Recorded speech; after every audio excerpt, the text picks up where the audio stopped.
As you know, KTVB is celebrating its 70th anniversary this year. We've been talking about it a lot here on Wake Up Idaho.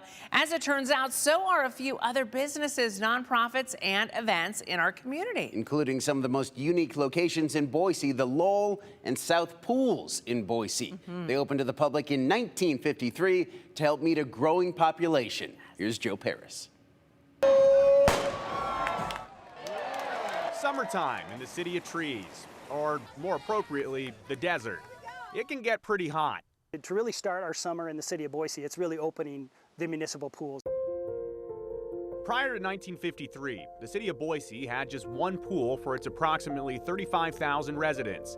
It opened in 1892, but it gradually became too small to serve the growing city. It was also too far for some, as the city continued to expand west.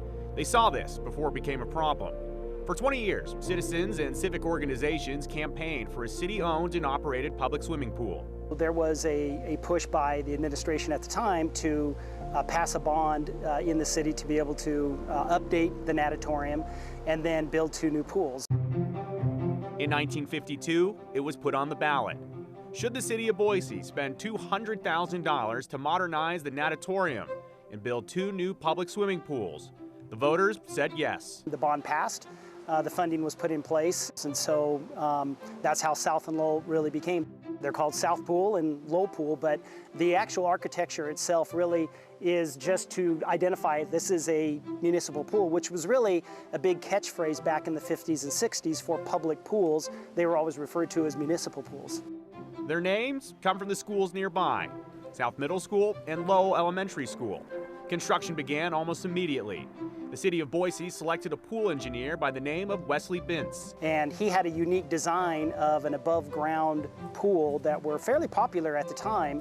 They were believed to have a smaller footprint than traditional pools. Similar to architecture today, if you build a 2-story building, you need less land mass to go up as opposed to go out. And so the concept was very similar in the 50s and 60s when it came to pool design. You didn't need as large a footprint to do an above ground versus an in-ground. The facilities were also unique. Bathrooms and locker rooms and the check-in desk were located beneath the pool deck. Boise company, Jordan & Sons, was hired to construct them. The pools have identical entrances and feature Art Modern design elements. It's just the actual outside Art Deco piece to this where it says municipal pool. It's very unique. We've seen that same kind of design has been used in other bins designs across the country. Lowell Pool opened on June 20th, 1953. According to the city of Boise, it reached capacity that first afternoon. The Idaho Statesman reported at the time that more than 1,200 people attended the official dedication of the pool 2 days later. It was so popular that throughout the summer, the city had to put a shift system in to make sure that everyone was able to get in. South Pool opened 10 days later on June 30th. Today, both pools are closed. They closed in 2020 because of the pandemic.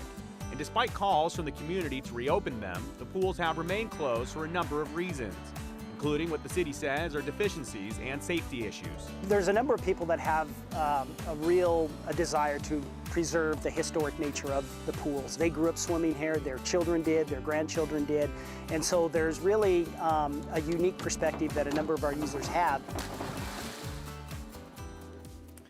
Yeah, I mean, the community absolutely loves those pools. Yes. Last spring, Boise Parks and Rec did a community outreach about the pools. They say their results show most people want to keep the pools as they are. Unfortunately, in order to do that, they need to be brought up to code and correct several ADA issues. And that's not going to be cheap. The cost, about $2.4 million per pool, not for both pools. And that number is likely even higher because the estimation was made back in 2021. Costs have gone up since then. Boise Mayor Laura McClain and the City Council have not made a decision on their fate just yet. Parks and Rec says right now the funding just isn't in the budget to make these repairs. Once it is, that's when a decision could be made. We'll keep you posted. More